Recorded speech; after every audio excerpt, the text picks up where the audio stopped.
یہ 18 جمادی الاخر کی تاریخ تھی جب حضرت ابو بکر صدیق رضی اللہ تعالیٰ عنہ اپنے گھر والوں کے ساتھ بیٹھے آخری وصیت یہ کرتے ہیں میرا انتقال ہو جائے، مجھے غسل دیا جائے، کفن دیا جائے، تو دفن کرنے سے پہلے میرے جنازے کو رسول کریم صلی اللہ علیہ وسلم کے حجرے کے سامنے لا کر رکھنا۔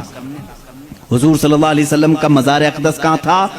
عائشہ صدیقہ کا حجرہ تھا، اور دروازہ لگتا تھا، وہ ایک کمرہ تھا، دروازہ تھا۔ حضرت ابو بکر کہتے ہیں اس دروازے کے پاس جنازے کو لا کر رکھ دینا، اور خبردار کہیں لے جا کر کے اٹھا کر دفن نہ کرنا، بلکہ باہر کھڑے ہو کر کے اجازت مانگنا۔ اے اللہ کے رسول، تمہارا رفیق، تمہارا دوست آپ کے بغل میں دفن ہونے کی اجازت مانگتا ہے، اگر رسول کریم صلی اللہ علیہ وسلم اجازت دے دیں تو مجھے حضور کے پہلو میں دفن کر دینا۔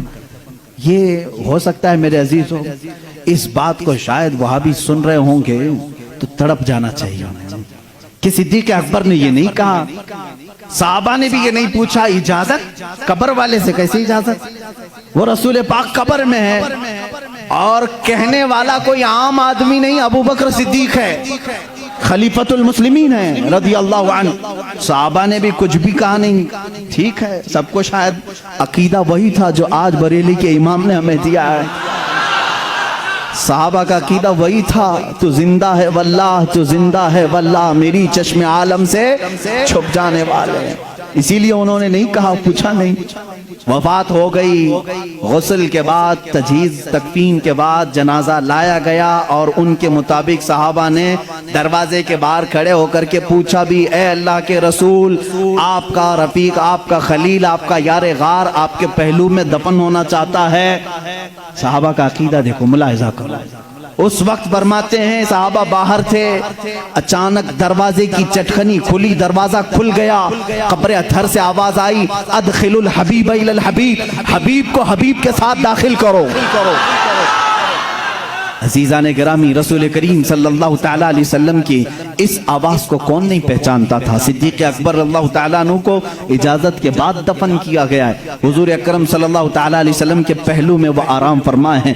صدیق اکبر کی کیا ذات ہے میرے عزیزو، دنیا میں تھے تو رسول کے ساتھ رہے، قبر میں ہیں تو رسول کے ساتھ ہیں۔ میرے آقا نے فرمایا قیامت کی سور پھونکنے کے بعد دنیا کی سرزمین سے سب سے پہلے اٹھنے والا میں ہوں گا، دوسرے نمبر پر ابو بکر صدیق ہوں گے، تیسرے حضرت عمر ہوں گے۔ حضور خود فرماتے ہیں، اے لوگوں تمہیں معلوم ہے محشر کے میدان میں کس طرح سے آؤں گا؟ میرے آقا فرماتے ہیں میں اپنی قبر سے اٹھوں گا، ابو بکر و عمر اٹھیں گے، میں دونوں کے ہاتھوں پر دونوں کے کندھوں پر اپنا ہاتھ رکھ کر کے میدان محشر میں آؤں گا۔ اللہ اللہ، وہ جلوہ کیسے ہوگا جب ایک وزیر اس طرف ہو، دوسرا وزیر اس طرف ہو، بادشاہ حکمت بیچ میں ہو۔ وہ قیامت کے دن ہے۔ اسی لیے میرے عزیزو، رسول کریم صلی اللہ تعالیٰ علیہ وسلم کی بادشاہت آج بھی ہے یا نہیں؟ بادشاہ کس کو تسلیم کرتے ہو؟ بادشاہ کس کو مانتے ہو؟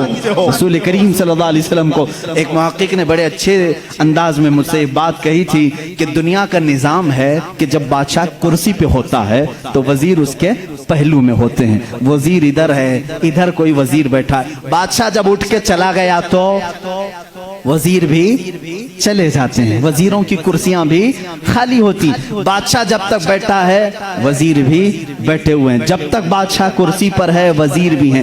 وزیروں کا اگل بغل ہونا بھی اس بات کی علامت ہے کہ نظام سلطنت چل رہا ہے، نظام سلطنت چل رہا ہے۔ اے لوگو، تم کس خام خیالی میں ہو؟ کیوں کسی کی جے وجے پکارتے ہو؟ کیوں کسی کو بادشاہ تسلیم کرتے ہو؟ اللہ کے حبیب محمد الرسول اللہ صلی اللہ علیہ وسلم دنیا میں جب تھے تب وہ شاہ تھے، وہ بادشاہ تھے۔ اپنی قبر اطہر میں جب گئے تو ایک پہلو میں صدیق اکبر لیٹے ہیں اور آگے کے پہلو میں عمر فاروق لیٹے ہیں۔ یہ اس بات کی علامت ہے وزیر اب بھی اگل بغل ہیں اور بادشاہ اپنی کرسی بادشاہ پر قائم ہے۔ وہ زندہ ہے واللہ، تو زندہ ہے واللہ، میری چشم عالم سے چھپ جانے والے۔ جب تک یہ قبروں کا منظر قائم رہے گا سمجھنا رسول اللہ کی بادشاہت قائم رہے گی۔ آئی نئی حکومت، سکہ نیا چلے گا، عالم میں رنگ بدلا، صبح شب ولادت بجھ گئی جس کے آگے سبھی مشعلیں، شمع وہ لے کر آیا ہمارا